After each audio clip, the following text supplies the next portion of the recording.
CM DK Shivakumar ಸಂಪುಟದಲ್ಲಿ ಕೆಲ ಸಚಿವರಿಂದ ಅಸಮಾಧಾನ ಸ್ಫೋಟಗೊಂಡಿದೆ. ತಮಗೆ ಹಂಚಿರುವಂತಹ ಖಾತೆ ಕುರಿತು ಬೇಸರಗೊಂಡಿದ್ದಾರೆ.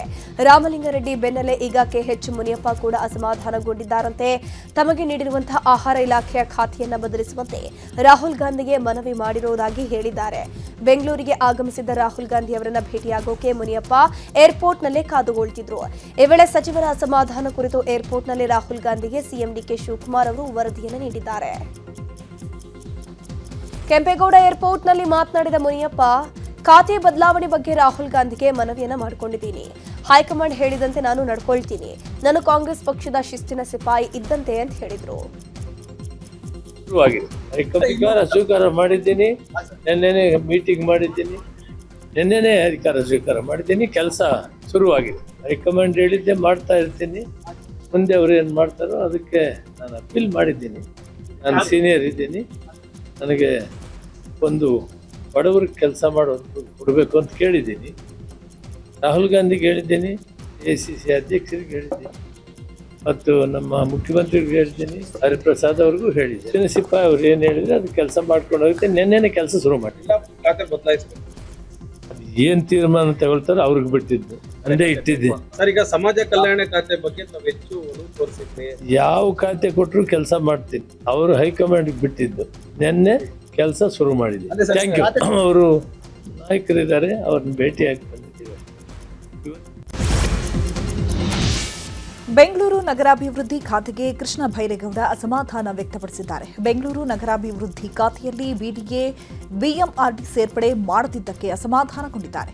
BDA BMRD ಸೇರ್ಪಡೆಗೆ CM DK Shivakumar ಒಪ್ಪಿಗೆ ಕೊಡ್ತಾ ಇಲ್ಲ. ಈ ಹಿನ್ನೆಲೆ ಕೃಷ್ಣ ಭೈರೇಗೌಡ ಹೈಕಮಾಂಡ್ ಭೇಟಿಗೆ ದೆಹಲಿಗೆ ತೆರಳಿದ್ದಾರೆ. ಇವತ್ತು ರಣದೀಪ್ ಸಿಂಗ್ ಸುರ್ಜೇವಾಲಾ ಹಾಗೂ ರಾಹುಲ್ ಗಾಂಧಿ ಅವರನ್ನ ಭೇಟಿಯಾಗಿ ಚರ್ಚಿಸಲಿದ್ದಾರೆ. ಖಾತೆ ಹಂಚಿಕೆ ಕಗ್ಗಂಟು ಹಿನ್ನೆಲೆ ನಾಳೆ ಸಿಎಂ ಡಿಕೆ ಶಿವಕುಮಾರ್ ದೆಹಲಿಗೆ ತೆರಳುತ್ತಾ ಇದ್ದಾರೆ. ಸಚಿವರಿಂದ ಖಾತೆ ಕುರಿತು ಅಸಮಾಧಾನ ಕುರಿತು ಮಲ್ಲಿಕಾರ್ಜುನ ಖರ್ಗೆ, ಕೆಸಿ ವೇಣುಗೋಪಾಲ್ ಜೊತೆ ಮಾತುಕತೆ ನಡೆಸಲಿದ್ದಾರೆ. ಇದರ ಜೊತೆಗೆ ಬೆಂಗಳೂರು ನಗರಾಭಿವೃದ್ಧಿ, ಸಮಾಜ ಕಲ್ಯಾಣ ಇಲಾಖೆ ಕುರಿತು ಚರ್ಚೆ ನಡೆಸಲಿದ್ದಾರೆ. ಖಾತೆ ವಿಚಾರವಾಗಿ ಕೃಷ್ಣ ಭೈರೇಗೌಡ ಅಸಮಾಧಾನ ವಿಚಾರ ಸಂಬಂಧ ಮಾಜಿ ಸಚಿವ ಕೆಎನ್ ರಾಜಣ್ಣ ರಿಯಾಕ್ಷನ್ ಕೊಟ್ಟಿದ್ದಾರೆ. ಕೃಷ್ಣ ಭೈರೇಗೌಡರು ಹೇಳಿದ್ದಾರಲ್ವಾ, ಬಿಡಿಎ ಬಿಎಂಆರ್ಡಿಗೆ ಬಿಟ್ಟು ಖಾತೆ ಕೊಟ್ಟಿದ್ದಾರೆ, ಇದು ಅಪೂರ್ಣ ಅಂತ ಹೇಳಿದ್ದಾರೆ. ಹೀಗಾಗಿ ಚಾರ್ಜ್ ವಹಿಸಿಕೊಳ್ಳೋದಕ್ಕೆ ಯೋಚನೆ ಮಾಡ್ತೀನಿ ಅಂತ ಹೇಳಿದ್ದಾರೆ. ಒಬ್ಬೊಬ್ಬರಿಗೆ ಒಂದೊಂದು ಕಾಯಿಲೆ ಬರುತ್ತೆ, ಅದಕ್ಕೆ ಏನೇನೋ ಔಷಧಿ ಬರುತ್ತೋ ನೋಡೋಣ ಅಂತ ಖಾತೆ ಖ್ಯಾತಿಗೆ ರಾಜಣ್ಣ ವ್ಯಂಗ್ಯ ಮಾಡಿದ್ದಾರೆ. 2028ರ ಚುನಾವಣೆ ಮಾಡಬೇಕು ಅಂದ್ರೆ ಒಳ್ಳೆಯ ಆಡಳಿತ ಕೊಡಬೇಕು, ಪಾರ್ಟಿ ಸಂಘಟನೆ ಕೂಡ ಆಗಬೇಕು. ಎರಡು ಮಾಡಿದ್ರೆ ಮಾತ್ರ 2028ರಲ್ಲಿ ಅಧಿಕಾರಕ್ಕೆ ಮತ್ತೆ ಬರ್ತೀವಿ ಅಂತಂದ್ರು. ಆಯ್ತು, ಕೃಷ್ಣ ಬೈರೇಗೌಡರು ಹೇಳಿದ್ರಲ್ಲ, ಬಿಡಿಎ ಬಿಎಂಆರ್ಡಿಎ ಇಲ್ಲದೆ ಇದ್ದ ಮೇಲೆ ಅದು ಅಪೂರ್ವವಾದಂಥ ಖಾತೆ. ಅದ್ರ ಬಗ್ಗೆ ನಾನು ಚಾರ್ಜ್ ವಹಿಸ್ಕೊಳ್ತಕ್ಕಂಥದ್ದಕ್ಕೆ ಯೋಚನೆ ಮಾಡ್ತೀನಿ ಅಂತ ಹೇಳಿದ್ದಾರೆ. ಅದು ನೋಡೋಣ, ಒಬ್ಬೊಬ್ರಿಗೆ ಒಂದೊಂಥರ ಕಾಯಿಲೆ ಇರ್ತದೆ, ಯಾರ್ಯಾರಿಗೆ ಯಾವ್ಯಾವ ಕಾಯಿಲೆ ಇದೆಯೋ, ಏನೇನು ಔಷಧಿಗಳು ಬರ್ತಾವೋ ನೋಡೋಣ. ಈಗ ನೋಡಿ, ಈಗ ಇನ್ನು 2 ವರ್ಷ ಇರೋದು, 2 ವರ್ಷದಲ್ಲಿ ಕಡೆ 6 ತಿಂಗಳು ಚುನಾವಣೆ, 1.5 ವರ್ಷ ಇರೋದು. ಈಗ ಗುಡ್ ಗವರ್ನೆನ್ಸ್ ಕೊಡಬೇಕು, ಮತ್ತೆ ಪಾರ್ಟಿನೂ ಸೆನ್ಸಿಟೈಸ್ ಮಾಡಿದ್ರೆ 2028ಗೆ ನಾವು ಚುನಾವಣೆ ಮಾಡ್ಲಿಕ್ಕೆ ಸುಲಭ ಆಗ್ತದೆ. ಇನ್ನು ಸಚಿವರ ನಡೆಗೆ ಶಾಸಕ ಮಾಲೂರು ಕಾಂಗ್ರೆಸ್ ಶಾಸಕ ಕೆವೈ ನಂಜೇಗೌಡ ಅಸಮಾಧಾನ ವ್ಯಕ್ತಪಡಿಸಿದ್ದಾರೆ. ಈಗಾಗಲೇ ನೀಡಿರುವಂತಹ ಜವಾಬ್ದಾರಿಯನ್ನ ವಹಿಸಿಕೊಂಡು ಕೆಲಸ ಮಾಡಲಿ. ಈಗ ಇವರಿಗೆಲ್ಲ ಸಚಿವ ಸ್ಥಾನ ಸಿಕ್ಕಿರೋದೇ ಹೆಚ್ಚು, ಉಳಿದ 20 ಸಚಿವ ಸ್ಥಾನ ಹೊಸಬರಿಗೆ ಕೊಡಬೇಕು. ಸಿಎಂ ಬದಲಾವಣೆ ಆದಂತೆ ಎಲ್ಲಾ ಸಚಿವರನ್ನ ಬದಲಾವಣೆ ಮಾಡಿದ್ರೆ ಒಳ್ಳೆಯ ಸಂದೇಶ ಇರ್ತಿತ್ತು ಅಂತ ಹೇಳಿದ್ರು. ಈಗ ಏನು ಬಾಕಿ ಇದೆ 20 ಕೂಡ ಹೊಸಬರಿಗೆ ಕೊಡಬೇಕು. ನಾನು ಆ ವಿಷಯ ಕೇಳೋಕೆ ಹೋದ್ರೆ ನೀವು ಮುಖ್ಯಮಂತ್ರಿ ಸಿದ್ದರಾಮಯ್ಯ ಯಾವ ರೀತಿ ಬದಲಾವಣೆ ಮಾಡಿ ಡಿ ಕೆ ಶಿವಕುಮಾರ್ ಅವರನ್ನ ಮುಖ್ಯಮಂತ್ರಿ ಮಾಡಿದ್ರು, ಟೋಟಲಿ ಸಚಿವ ಸಂಪುಟ 3 ವರ್ಷ ಯಾರ್ಯಾರ ಮಂತ್ರಿಗಳಿದ್ದು ಯಾರಿಗೂ ಕೊಡದೆ ಕಾಂಗ್ರೆಸ್ ಪಾರ್ಟಿಯನ್ನು ಹೊಸಬರಿಗೆ ಕೊಟ್ಟಿದ್ರೆ ಇವತ್ತು ರಾಜ್ಯದಲ್ಲಿ, ದೇಶದಲ್ಲಿ ಒಂದು ಮೆಸೇಜ್ ಹೋಗ್ತಾ ಇತ್ತು. ಮಂತ್ರಿ ಸ್ಥಾನಕ್ಕಾಗಿ ನಾನು ಒಬ್ಬ ಪ್ರಬಲ ಆಕಾಂಕ್ಷಿ ಅಂತ ಪಾವಗಡ ಶಾಸಕ ಎಚ್.ಬಿ. ವೆಂಕಟೇಶ್ ಹೇಳಿದ್ದಾರೆ. ಪಾವಗಡದಲ್ಲಿ ಮಾತನಾಡಿದ ವೆಂಕಟೇಶ್, ನಮ್ಮ ಸ್ವಾಮೀಜಿಯವರು ಕೂಡ ನನ್ನನ್ನ ಮಂತ್ರಿ ಮಾಡಬೇಕು ಅಂತ ಹೇಳಿದ್ದಾರೆ. ರಾಜ್ಯ ಸರ್ಕಾರ ಹೊಸ ಮುಖಗಳಿಗೆ ಅವಕಾಶ ಕೊಟ್ಟರೆ ನಾನು ಕೂಡ ಆಕಾಂಕ್ಷಿನೇ. ಈ ಬಾರಿ ನಾನು ಕೂಡ ಸೀರಿಯಸ್ ಆಗಿ ಆಕಾಂಕ್ಷಿಯಾಗಿದ್ದೇನೆ ಅಂತ ಹೇಳಿದ್ದಾರೆ. ಕೊಟ್ರೆ ನಾನು ಒಬ್ಬ ಆಕಾಂಕ್ಷಿನೇ. ನಮ್ಮ ಸ್ವಾಮೀಜಿಯವರು ಸಹ ಡಿ ಸಿದ್ದರಾಮೇಶ್ವರ ಸ್ವಾಮೀಜಿಯವರು ಸಹ ಮೊನ್ನೆ ಪ್ರೆಸ್ ಮೀಟಲ್ಲಿ ಹೇಳಿದ್ದಾರೆ, ನಮ್ಮ ಜನಾಂಗದಲ್ಲಿ 3 ಜನ ಇದ್ದಾರೆ, ಇನ್ನೊಬ್ಬ ಹೊಸಬರಿಗೆ ಅವಕಾಶ. ನಾವು ಇಷ್ಟೇ ಕೇಳೋದು, ಹೊಸ ಮುಖಕ್ಕೆ ಫಸ್ಟ್ ಟೈಮರ್ಸ್ಗೆ ಏನಾದರೂ ಅವಕಾಶ ಕೊಟ್ಟು ಯೂತ್ ಕೋಟಾದಲ್ಲಿ ಕೊಟ್ಟರೆ ನಾನು ಆಕಾಂಕ್ಷಿನೇ.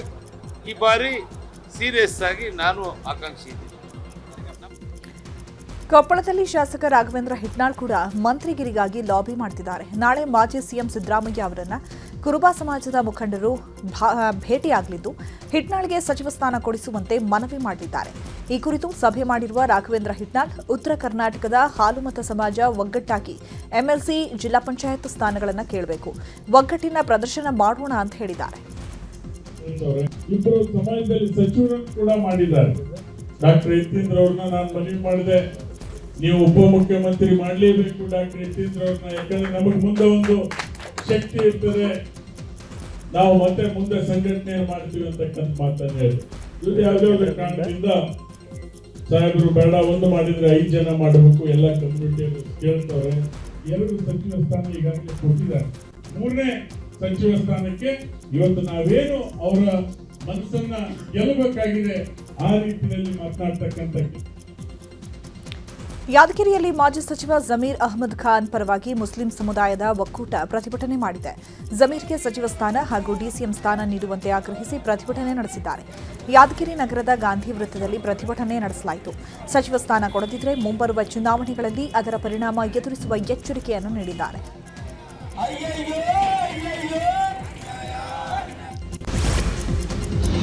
ರಾಘವೇಂದ್ರ ಹಿಟ್ನಾಳ್ಗೆ ಮಂತ್ರಿ ಸ್ಥಾನ ನೀಡುವಂತೆ ಆಗ್ರಹಿಸಿ ಮಾಜಿ ಸಿಎಂ ಸಿದ್ದರಾಮಯ್ಯ ನಿವಾಸಕ್ಕೆ ಹಿಟ್ನಾಳ್ ಬೆಂಬಲಿಗರು ಮುತ್ತಿಗೆ ಹಾಕಿದ್ದಾರೆ. ಬೆಂಗಳೂರಿನ ಕಾವೇರಿ ನಿವಾಸದ ಮುಂಭಾಗ 500ಕ್ಕೂ ಹೆಚ್ಚು ಜನ ಜಮಾವಣೆಯಾಗಿ ಮುತ್ತಿಗೆ ಹಾಕಿದ್ದಾರೆ. ಈ ವೇಳೆ ಮನೆಯಿಂದ ಹೊರಬಂದಂತಹ ಸಚಿವ ಡಾಕ್ಟರ್ ಯತೀಂದ್ರ ಸಿದ್ದರಾಮಯ್ಯ, ನಮ್ಮಪ್ಪ ಈಗ ಮುಖ್ಯಮಂತ್ರಿ ಅಲ್ಲ, ಆದರೂ ಅಪ್ಪ ನಾನು ಹಿಟ್ನಾಳ್ ಪರವಾಗಿ ಪ್ರಯತ್ನ ಮಾಡ್ತೀವಿ ಅಂತ ಹಿಟ್ನಾಳ್ ಬೆಂಬಲಿಗರಿಗೆ ಭರವಸೆಯನ್ನು ನೀಡಿದ್ದಾರೆ.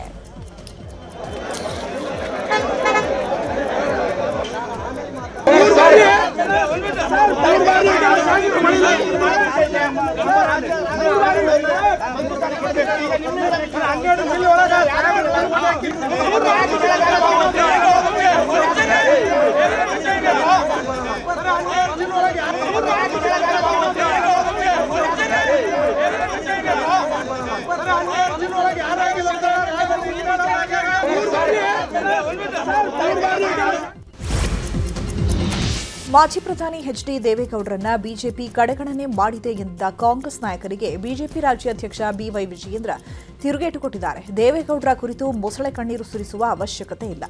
ದೇಶದ ಅತ್ಯುನ್ನತ ಪ್ರಧಾನಮಂತ್ರಿ ಸ್ಥಾನವನ್ನು ಅಲಂಕರಿಸಿ ಹೆಮ್ಮೆಯ ಕನ್ನಡಿಗ ಎನಿಸಿಕೊಂಡ ಮಾಜಿ ಪ್ರಧಾನಿ ಪದವಿಯಿಂದ ಕೆಳಗಿಳಿಸಿದ ಕುಖ್ಯಾತಿ ಕಾಂಗ್ರೆಸ್ ಮೇಲಿದೆ. ಇದನ್ನು ಕಾಂಗ್ರೆಸ್ ಮುಂದಾಳುಗಳು ಮರ್ತಂತಿದೆ. ದೇವೇಗೌಡರ ಕುರಿತು ಕೃತಕ ಕಾಳಜಿಯ ಬಗ್ಗೆ ಮಾತನಾಡುತ್ತಿರುವಂತಹ ಪರಿ ಹಾಸ್ಯಾಸ್ಪದವಾಗಿದೆ. ಬಿಜೆಪಿಯು ದೇವೇಗೌಡ ಅವರನ್ನ ಅತ್ಯಂತ ಗೌರವದಿಂದ ನಡೆಸಿಕೊಂಡಿದೆ. ಇದನ್ನು ಕಂಡು ಸಹಿಸಲಾಗದ ಸ್ಥಿತಿಯಲ್ಲಿರುವ ಕಾಂಗ್ರೆಸ್ಸಿಗರು ದೇವೇಗೌಡರ ಹೆಸರನ್ನು ಬಳಸಿಕೊಂಡು ರಾಜಕಾರಣ ಮಾಡಲು ಹೊರಟಿರೋದು ನಾಚಿಕೆಗೇಡು ಅಂತ ಕಿಡಿಕಾರಿದರು. ಇನ್ನು ದೇವೇಗೌಡರಿಗೆ ರಾಜ್ಯಸಭೆ ಟಿಕೆಟ್ ನೀಡದ ವಿಚಾರಕ್ಕೆ ಸಂಬಂಧಪಟ್ಟಂತೆ ಕೇಂದ್ರ ಸಚಿವ ಎಚ್ಡಿ ಕುಮಾರಸ್ವಾಮಿ ಪ್ರತಿಕ್ರಿಯಿಸಿದ್ದಾರೆ. ಮಂಡ್ಯದಲ್ಲಿ ಮಾತನಾಡಿದ ಎಚ್ಡಿಕೆ, ದೇವೇಗೌಡರ ಬಗ್ಗೆ ಕಾಂಗ್ರೆಸ್ಸಿಗರಿಗೆ ಈಗ ಅನುಕಂಪ ಬಂದಿದೆ. ಬಿಜೆಪಿ ಜೆಡಿಎಸ್ ಮೈತ್ರಿಯಲ್ಲಿ ಬಿರುಕು ತರಲು ಕಾಂಗ್ರೆಸ್ ಪ್ರಯತ್ನ ಮಾಡುತ್ತಿದೆ. ರಾಜ್ಯಸಭೆ ಟಿಕೆಟ್ಗೆ ದೇವೇಗೌಡರು ಅರ್ಜಿಯೇ ಹಾಕಿಲ್ಲ. ದೇವೇಗೌಡರದ್ದು ಹೋರಾಟದ ಬದುಕು, ಅಧಿಕಾರಕ್ಕಾಗಿ ಇನ್ನೊಬ್ಬರ ಮನೆ ಬಾಗಿಲಿಗೆ ಹೋಗಿಲ್ಲ. ಸ್ವಾಭಿಮಾನಕ್ಕೆ ಧಕ್ಕೆ ಆದಾಗ ಪ್ರಧಾನಿ ಸ್ಥಾನವನ್ನೇ ಬಿಟ್ಟು ಬಂದರು ಅಂತ ಕಾಂಗ್ರೆಸ್ ವಿರುದ್ಧ ಕುಟುಕಿದ್ದಾರೆ. ಈಗ ಬಂದಿದೆ ದೇವೇಗೌಡರ ಬಗ್ಗೆ ಯಾವ್ಯಾವ ಥರ ನಡೆಸ್ಕೊಂಡಿದ್ದಾರೆ. ಅವರ 70 ವರ್ಷದ ರಾಜಕೀಯ ಜೀವನದಲ್ಲಿ ದೇವೇಗೌಡರನ್ನ ಎಲ್ಲ ನಮಗೆ ಗೊತ್ತಿರ್ತಕ್ಕಂಥದ್ದು. ನಾನು ಅದರ ಬಗ್ಗೆ ಚರ್ಚೆ ಮಾಡಲಿಕ್ಕೆ ಹೋಗಲ್ಲ. ಇವತ್ತು ಅವರಿಗೆ ಅವರ ಉದ್ದೇಶ ದೇವೇಗೌಡರ ಬಗ್ಗೆ ಅನುಕಂಪ ತೋರಿಸಿರೋದು. ಇವತ್ತು ಯಾವೊಂದು BJP JDSನ ಮೈತ್ರಿ ಇದೆ, ಈ ಮೈತ್ರಿ ಅವರಿಗೆ ಎಲ್ಲ ಒಂದು ಕಡೆ ಅಳಕಿದೆ. ಮುಂದಿನ ಚುನಾವಣೆ ಏನಾಗುತ್ತೆ ಅಂತಕ್ಕಂಥದ್ದು ಗೊತ್ತಿದೆ ಅವರಿಗೆ. ಅವರು ಅಧಿಕಾರಕ್ಕೋಸ್ಕರವಾಗಿ ಇನ್ನೊಬ್ಬರ ಮನೆ ಮುಂದೆ ಹೋದವರಲ್ಲ. ಪ್ರಧಾನಮಂತ್ರಿ ಅಂತ ಸ್ಥಾನನೇ 5 ವರ್ಷ ಉಳಿಸ್ಕೊಳ್ಳೋಕೆ ಅವಕಾಶ ಇದ್ದಿದ್ದನ್ನು ಸ್ವಾಭಿಮಾನಕ್ಕೆ ಧಕ್ಕೆ ಆದರೂ ಒಂದು ನಿಮಿಷ ಇಲ್ಲಿದೆಯಲ್ಲ. ಹೃದಯಾಘಾತದಿಂದ ನಿಧನರಾಗಿರುವಂತಹ ಎಐಸಿಸಿ ಕಾರ್ಯದರ್ಶಿ ಸೂರಜ್ ಹೆಗ್ಡೆಗೆ ಲೋಕಸಭೆಯ ವಿಪಕ್ಷ ನಾಯಕ ರಾಹುಲ್ ಗಾಂಧಿ ಅಂತಿಮ ನಮನ ಸಲ್ಲಿಸಿದ್ದಾರೆ. ದೆಹಲಿಯಿಂದ ಬೆಂಗಳೂರಿಗೆ ಆಗಮಿಸಿದಂತಹ ರಾಹುಲ್ ಗಾಂಧಿ ಸೂರಜ್ ಹೆಗ್ಡೆ ಅವರ ಪಾರ್ಥಿವ ಶರೀರದ ಅಂತಿಮ ದರ್ಶನ ಪಡೆದುಕೊಂಡು ಕುಟುಂಬಸ್ಥರಿಗೆ ಸಾಂತ್ವನವನ್ನು ಹೇಳಿದ್ದಾರೆ. ಈ ವೇಳೆ ಸಿಎಂ ಡಿಕೆ ಶಿವಕುಮಾರ್, ಮಾಜಿ ಸಿಎಂ ಸಿದ್ದರಾಮಯ್ಯ ಸೇರಿದಂತೆ ಹಲವರು ಉಪಸ್ಥಿತರಿದ್ದರು. ಇನ್ನು ಸೂರಜ್ ಹೆಗ್ಡೆಗೆ ಪೊಲೀಸ್ ಇಲಾಖೆಯಿಂದ ಗೌರವ ರಕ್ಷೆ ನೀಡಲಾಗಿದೆ. ಹೆಬ್ಬಾಳದ ಚಿತಾಗಾರದಲ್ಲಿ ಸೂರಜ್ ಹೆಗ್ಡೆ ಅಂತ್ಯ ಸಂಸ್ಕಾರ ನೆರವೇರಿದೆ. ಬೆಂಗಳೂರು ಸಿಟಿ ಗಡಿಯಲ್ಲಿ ರಾಶಿ ಜಿಲೆಟಿನ್ ಸ್ಫೋಟಕಗಳು ಪತ್ತೆಯಾಗಿವೆ. ಅವಲಹಳ್ಳಿ ಪೊಲೀಸ್ ಠಾಣೆ ವ್ಯಾಪ್ತಿಯಲ್ಲಿ ರಾಶಿ ಜಿಲೆಟಿನ್ ಕಡ್ಡಿಗಳು ಹಾಗೂ ವೈರ್ಗಳು ಪತ್ತೆಯಾಗಿವೆ. ಸದ್ಯ ಜಿಲೆಟಿನ್ ಕಡ್ಡಿಗಳು ವೈರ್ಗಳನ್ನು ಪೊಲೀಸರು ವಶಪಡಿಸಿಕೊಂಡಿದ್ದಾರೆ. ಇಬ್ಬರನ್ನ ವಶಕ್ಕೆ ಪಡೆದು ತೀವ್ರ ವಿಚಾರಣೆ ನಡೆಸಲಾಗ್ತಾ ಇದೆ. ಕಲ್ಲು ಕ್ವಾರಿ ಉದ್ಯಮಕ್ಕಾಗಿ ಸಂಗ್ರಹಿಸಿರುವುದು ಗೊತ್ತಾಗಿದೆ. ವಿಧಾನಸೌಧ ಲೇಔಟ್ ಬಳಿಯ ವೆಂಕಟೇಶ್ವರ ಗ್ರಾನೈಟ್ಸ್ ಕ್ರಾಸ್ ಕಂಪನಿ ಮಾಲೀಕ ವೆಂಕಟೇಶ್ ಶೇಖರಣೆ ಮಾಡಿಟ್ಟಿದ್ದ. ಅಕ್ರಮವಾಗಿ ಜಿಲೆಟಿನ್ ಕಡ್ಡಿಗಳನ್ನು ಶೇಖರಣೆ ಮಾಡಿ ಇಡಲಾಗಿತ್ತು. ಈ ಬಗ್ಗೆ ಪಕ್ಕಾ ಮಾಹಿತಿ ಆಧರಿಸಿ ದಾಳಿ ನಡೆಸಿದ್ರು ಅವಲಹಳ್ಳಿ ಪೊಲೀಸರು. ಕ್ರಷರ್ ಮಾಲೀಕ ವೆಂಕಟೇಶ್ ರೆಡ್ಡಿ, ಉಸ್ತುವಾರಿ ಲೋಕೇಶ್ ರೆಡ್ಡಿ, ಬ್ಲಾಸ್ಟ್ ಮಾಡುವ ಕೆಲಸಗಾರರಾದ ವಿಕಾಸ್, ತೋಹಿದ್, ಸಂದೀಪ್ ಅನ್ನೋರ ವಿರುದ್ಧ ಪ್ರಕರಣ ದಾಖಲಾಗಿದೆ. ಮಂಗಳೂರಿನ ಪ್ರಸಿದ್ಧ ಉದ್ಯಮಿಗೆ ಕಾಂಗ್ರೆಸ್ ಮುಖಂಡನಿಂದ ಹನಿ ಟ್ರ್ಯಾಪ್ ಆಗಿದೆ. ಅಶ್ಲೀಲ ವಿಡಿಯೋ ಬಳಸಿ ಮಂಗಳೂರು ಯುವ ಕಾಂಗ್ರೆಸ್ ಮುಖಂಡ ಕೋಟಿ ದೋಚಿರೋ ಆರೋಪ ಕೇಳಿಬರ್ತಾ ಇದೆ. ಮಂಗಳೂರು ಯುವ ಕಾಂಗ್ರೆಸ್ ಪ್ರಧಾನ ಕಾರ್ಯದರ್ಶಿ ನಿಜಾಮ್ ಮತ್ತು ಜಿತೇಶ್ ಎಂಬಾತನಿಂದ ಹನಿ ಟ್ರ್ಯಾಪ್ ಆಗಿದೆ. ಉದ್ಯಮಿ ಅಶ್ಲೀಲ ಫೋಟೋ, ವಿಡಿಯೋ ಇಟ್ಕೊಂಡು ಸುಮಾರು 2,77,00,000 ದೋಚಿರೋ ಆರೋಪ ಇದೆ. ಆರೋಪಿಗಳನ್ನು ಪೊಲೀಸರು ಬಂಧಿಸಿದ್ದಾರೆ. ರಾಜ್ಯದಲ್ಲಿ ಭಾರೀ ಸದ್ದು ಮಾಡಿದ್ದ ಬಿಟ್ಕಾಯಿನ್ ಹಗರಣಕ್ಕೆ ಸಂಬಂಧಪಟ್ಟಂತೆ ಎಸ್ಐಟಿ ಚಾರ್ಜ್ ಶೀಟ್ ಸಲ್ಲಿಸಿದೆ. ಕಾಂಗ್ರೆಸ್ ಯುವ ಮುಖಂಡ ಮೊಹಮ್ಮದ್ ನಲ್ಪಾಡ್, ಶ್ರೀಕಿ ಸೇರಿದಂತೆ ಹಲವರ ವಿರುದ್ಧ ಚಾರ್ಜ್ ಶೀಟ್ ಸಲ್ಲಿಸಲಾಗಿದೆ. ಶ್ರೀಕಿ ಜೊತೆಗೂಡಿ ಹವಾಲಾ ಮೂಲಕ ಬಿಟ್ಕಾಯಿನ್ ನಗದೀಕರಿಸಿ ಕಮಿಷನ್ ಪಡೆದ ಆರೋಪ ನಲ್ಪಾಡ್ ಮೇಲಿದೆ. ಇದೀಗ ನಲ್ಪಾಡ್ಗೆ 3ನೇ ನೋಟಿಸ್ ನೀಡಲು ಇಡಿ ಸಜ್ಜಾಗಿದೆ. ಮಂಡ್ಯ ಜಿಲ್ಲೆಯ ತಗ್ಗಹಳ್ಳಿ ಗ್ರಾಮಕ್ಕೆ ಕೇಂದ್ರ ಸಚಿವ ಕುಮಾರಸ್ವಾಮಿ ಭೇಟಿ ಕೊಟ್ಟು ನೂತನ ಸರ್ಕಾರಿ ಶಾಲೆಯ ಕಟ್ಟಡವನ್ನು ಉದ್ಘಾಟಿಸಿದ್ದಾರೆ. ಕುಮಾರಸ್ವಾಮಿಗೆ ಜೆಡಿಎಸ್ನ ನಾಯಕರು ಸಾಥ್ ಕೊಟ್ಟರು. ಈ ವೇಳೆ ಮಾತನಾಡಿರುವಂತಹ ಎಚ್ಡಿಕೆ, ಸಿಎಸ್ಆರ್ ಅನುದಾನದಲ್ಲಿ ಶಿಕ್ಷಣಕ್ಕೆ ಮೊದಲ ಆದ್ಯತೆ ಕೊಡಲಾಗುವುದು. ಮಂಡ್ಯ ಜಿಲ್ಲೆಯಲ್ಲಿ ರಸ್ತೆಗಳ ಅಭಿವೃದ್ಧಿಗೆ 54 ಕೋಟಿ ಸಿಎಸ್ಆರ್ ಅನುದಾನ ಇದೆ ಅಂತಂದ್ರು. ಕರ್ನಾಟಕದಲ್ಲಿ ಪ್ರತಿ ಹಳ್ಳಿಗಳಲ್ಲಿ ಪಬ್ಲಿಕ್ ಶಾಲೆಗಳನ್ನು ತೆಗೆಯಬೇಕು ಅಂತಕ್ಕಂಥ ನಿರ್ಧಾರ ಮಾಡಿದವನೇ ನಾನು ಮಾಡಿದ ನಿರ್ಧಾರ LKGಯಿಂದ 12ನೇ ತರಗತಿವರೆಗೆ ಯಾವುದೇ ಮಕ್ಕಳು, ಶ್ರೀಮಂತ ಮಕ್ಕಳಿಗೆ ಬಡವರ ಮಕ್ಕಳಿಗೆ, ಅವರಿಗೆ ಉಚಿತವಾಗಿ ₹1 ನೀವು ಸಾಲ ಮಾಡಿ ಫೀಸ್ ಕಟ್ಟಬೇಕಾಗಿಲ್ಲ. ಮಕ್ಕಳಿಗೆ ಉಚಿತವಾಗಿ ಇಂಗ್ಲೀಷ್ ಮೀಡಿಯಮಲ್ಲಿ ಓದಿಸ್ತಿರೋ, ಕನ್ನಡ ಮೀಡಿಯಮಲ್ಲಿ ಓದಿಸ್ತಿರೋ, ಅದು ನಿಮಗೆ ಚಾಯ್ಸ್. ಅದು ಆ ರೀತಿಯ ಕಾರ್ಯಕ್ರಮ ಕೊಡಬೇಕು ಅನ್ನೋದು ನನ್ನ ಚಿಂತೆ ಇದ್ದಂತೆ. ನಿಮ್ಮ ಗ್ರಾಮಕ್ಕೆ ಮತ್ತಿನ್ನೇನು ಕಾರ್ಯಕ್ರಮಗಳಾಗಬೇಕು, ರವೀಂದ್ರನಾಥ್ ಮುಖಾಂತರ ಹೇಳಿದಂಗೆ ತೊಂದರೆ ಇಲ್ಲ, ನೀವೇ ಬರ್ಬೋದು. ಹೇಳಿದ್ರೆ ಏನಾಗಬೇಕು, ಎಲ್ಲ ರೀತಿಯ ಸೌಕರ್ಯಗಳು ತರಲಿಕ್ಕೆ ನಾವು ನಿಮ್ಮ ಜೊತೆಲಿದ್ದೇವೆ. ಧಾರವಾಡ ಜಿಲ್ಲೆಯ 24 ಗ್ರಾಮ ಪಂಚಾಯಿತಿಗಳ ಮೇಲೆ ಲೋಕಾಯುಕ್ತ ದಾಳಿ ನಡೆಸಿದೆ. ಕಾಮಗಾರಿಯಲ್ಲಿ ಅಕ್ರಮ ಆರೋಪ ದೂರು ಹಿನ್ನೆಲೆ ಧಾರವಾಡ ಜಿಲ್ಲೆ ಗರಗ, ತಡಕೋಡ, ಅಮ್ಮಿ ಬಾವಿ ಸೇರಿದಂತೆ 24 ಗ್ರಾಮ ಪಂಚಾಯಿತಿ ಕಚೇರಿಗಳ ಮೇಲೆ ಲೋಕಾಯುಕ್ತ ಅಧಿಕಾರಿಗಳು ದಾಳಿ ನಡೆಸಿದ್ದಾರೆ. ಕಾಮಗಾರಿ ಮಾಡದೆ ಬಿಲ್ ತೆಗೆದ, ಕಳಪೆ ಕಾಮಗಾರಿ ಸೇರಿದಂತೆ ಅಕ್ರಮಗಳ ಕುರಿತು ದೂರು ಸಲ್ಲಿಸಲಾಗಿತ್ತು. ಈ ಹಿನ್ನೆಲೆ ಲೋಕಾಯುಕ್ತ ಎಸ್ಪಿ ಸಿದ್ದಲಿಂಗಪ್ಪ ನೇತೃತ್ವದಲ್ಲಿ ದಾಳಿ ನಡೆಸಲಾಗಿದ್ದು, ದಾಖಲೆಗಳ ಪರಿಶೀಲನೆ ನಡೆಸಲಾಗ್ತಾ ಇದೆ. ಫ್ರೀಯಾಗಿ ಬಿಯರ್ ನೀಡದಿದ್ದಕ್ಕೆ ಮುಖಕ್ಕೆ ಮಾಸ್ಕ್ ಧರಿಸಿದ ಪುಡಿ ರೌಡಿಗಳ ಗ್ಯಾಂಗ್ ಬಾರ್ನಲ್ಲಿ ದಾಂಧಲೆ ನಡೆಸಿದೆ.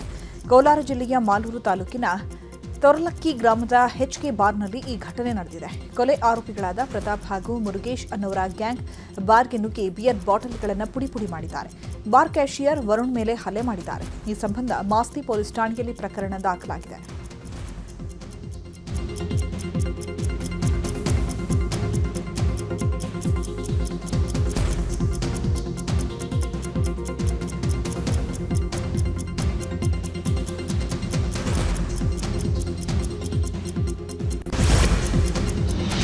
ಜಂಕ್ಷನ್ ಬಳಿ ನಿಲ್ಬೇಡಿ ಎಂದಿದ್ದಕ್ಕೆ ಪೊಲೀಸ್ ಠಾಣೆ ಮುಂದೆ ಮಂಗಳ ಮುಖಿಯರು ಹೈಡ್ರಾಮಾ ಮಾಡಿದ್ದಾರೆ. ಬೆಂಗಳೂರಿನ ಮಡಿವಾಳ ಪೊಲೀಸ್ ಠಾಣೆ ಬಳಿ ಈ ಘಟನೆ ನಡೆದಿದೆ.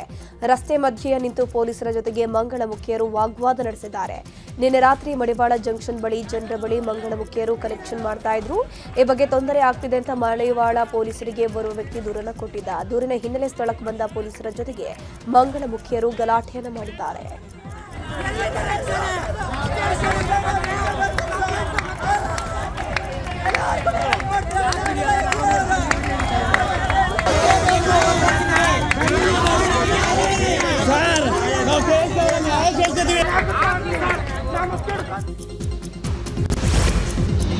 ಮತ್ತೆ ರೋಹದ ಹಕ್ಕಿಗಳ ಹಾರಾಟಕ್ಕೆ ಕಲಬುರಗಿ ವಿಮಾನ ನಿಲ್ದಾಣ ಸಿದ್ಧವಾಗಿದೆ. ನಾಳೆಯಿಂದ ಬೆಂಗಳೂರಿಗೆ ವಿಮಾನಗಳ ಹಾರಾಟ ಪುನರಾರಂಭ ಆಗಲಿದೆ.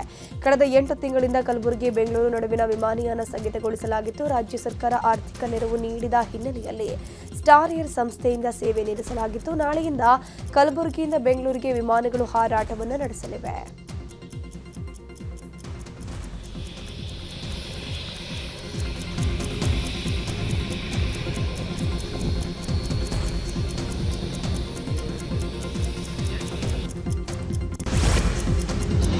ರಾಜ್ಯದಲ್ಲಿ ಮುಂಗಾರು ಆರ್ಭಟ ಜೋರಾಗಿದೆ. ಚಿತ್ರದುರ್ಗದ ಹಲವೆಡೆ ಅಬ್ಬರದ ಮಳೆಯಾಗಿದೆ. ಧಾರಾಕಾರ ಮಳೆಗೆ ಚಳ್ಳಕೆರೆಯಲ್ಲಿರುವ ದೇವರಹಳ್ಳಿ ಹಳ್ಳ ತುಂಬಿ ಹರಿತಾ ಇದೆ. ರಸ್ತೆ ಮೇಲೆ ನೀರು ಹರಿತಾ ಇರುವ ಹಿನ್ನೆಲೆ ರಸ್ತೆ ದಾಟಲು ವಾಹನ ಸವಾರರು, ಸಾರ್ವಜನಿಕರು ಪರದಾಡಿದ್ದಾರೆ. ಅಲ್ಲದೆ ನಿನ್ನೆ ಸಂಜೆ ಸುರಿದ ಮಳೆಯಿಂದ ಕೃಷಿ ಹೊಂಡ, ಚೆಕ್ ಡ್ಯಾಂ ಭರ್ತಿಯಾಗಿದೆ.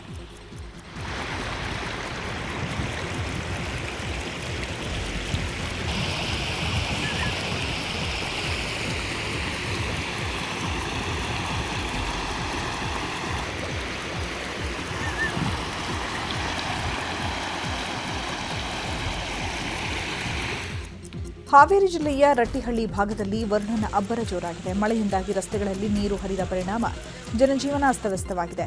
ಕೆಲವು ಕಡೆ ತಗ್ಗು ಪ್ರದೇಶಗಳಿಗೆ ನೀರು ನುಗ್ಗುವ ಭೀತಿ ಇದೆ.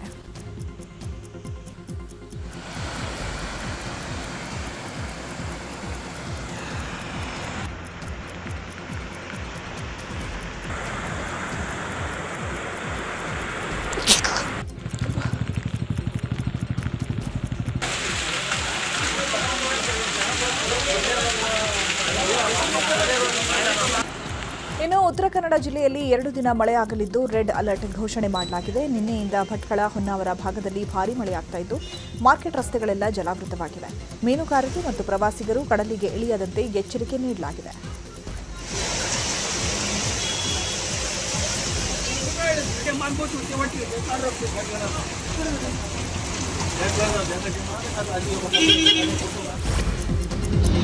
ಬಾಗಲಕೋಟೆ ಜಿಲ್ಲೆಯಲ್ಲಿ 3 ದಿನಗಳಿಂದ ಮಳೆ ಸುರಿತಾ ಇದೆ. ರೈತರ ಮೊಗದಲ್ಲಿ ಮಂದಹಾಸ ಮೂಡಿದೆ. ರವಕವಿ ಬನಹಟ್ಟಿ ತಾಲೂಕಿನ ನಾವಲಗಿ ಗ್ರಾಮದ ಬಳಿ ರೈತರು ಸಂಭ್ರಮಿಸಿದ್ದಾರೆ. ದುಮ್ಮಿಕ್ಕಿ ಹರಿಯುವ ನೀರಿನಲ್ಲಿ ನಿಂತು ಹಂತಿ ಪದ ಹಾಡಿ ಸಂಭ್ರಮಿಸಿದ್ದಾರೆ.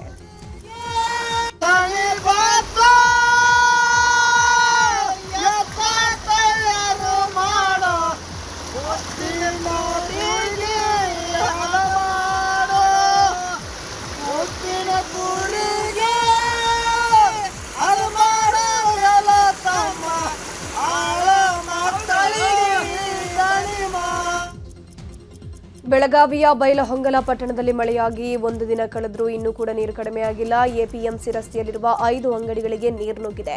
ಇದರ ಪರಿಣಾಮ ಅಂಗಡಿಗಳಲ್ಲಿದ್ದ ಲಕ್ಷಾಂತರ ಮೌಲ್ಯದ ವಸ್ತುಗಳು ಸಂಪೂರ್ಣವಾಗಿ ಹಾನಿಯಾಗಿದೆ. ಇನ್ನು ಬೈಲಹೊಂಗಲ ಎಪಿಎಂಸಿಯ ಕಾಂಪೌಂಡ್ ಕುಸಿದು 2 ಕಾರು ನಜ್ಜುಗುಜ್ಜಾಗಿದೆ.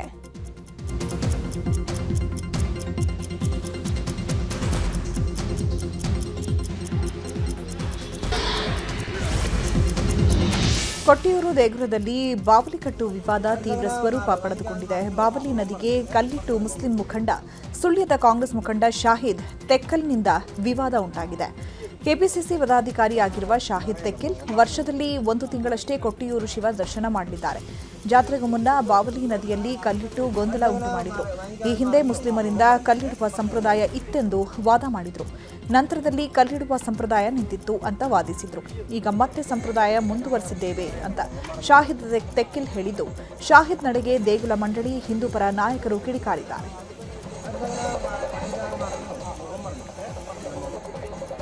ഇങ്ങനെയൊരു ചടങ്ങ് നിലവിലില്ലാത്ത ഒരു ചടങ്ങാണ്. ഇങ്ങനെയൊരു മുസ്ലിം സമുദായത്തിന് കൊട്ടിയൂർ ദേവസ്വത്തിൻ്റെ യാതൊരു ചടങ്ങിലും ഒരു പ്രാധാന്യവുമില്ല എന്നുള്ളത് എല്ലാവർക്കും വ്യക്തമാണ്. അങ്ങനെയിരിക്കെ ദുരുദ്ദേശപരമായി ഈ ഒരു ഹിന്ദു ക്ഷേത്രത്തിൻ്റെ മഹിമ താഴ്ത്തുന്നതിന് വേണ്ടിയുള്ള ബോധപൂർവമായിട്ടുള്ള ഒരു ശ്രമമാണ് ഇവിടെ നടന്നിരിക്കുന്നത്. ഇതിനെതിരെ നിയമപരമായ നടപടികൾ ദേവസ്വം സ്വീകരിക്കുന്നതാണ്. അദ്ദേഹം കർണാടകയിലുള്ള ഒരു മന്ത്രി ലെവലിലുള്ള ഒരു മിനിസ്റ്റർ ലെവലിലുള്ള ഒരു അധികാരിയാണ് എന്നാണ് അവിടെ വന്നപ്പോൾ മനസ്സിലായത്. അദ്ദേഹത്തെ സ്വീകരിച്ചത് പോലീസാണ്. പോലീസിൻ്റെ അകമ്പടിയോടുകൂടിയാണ് അദ്ദേഹം വന്നത്.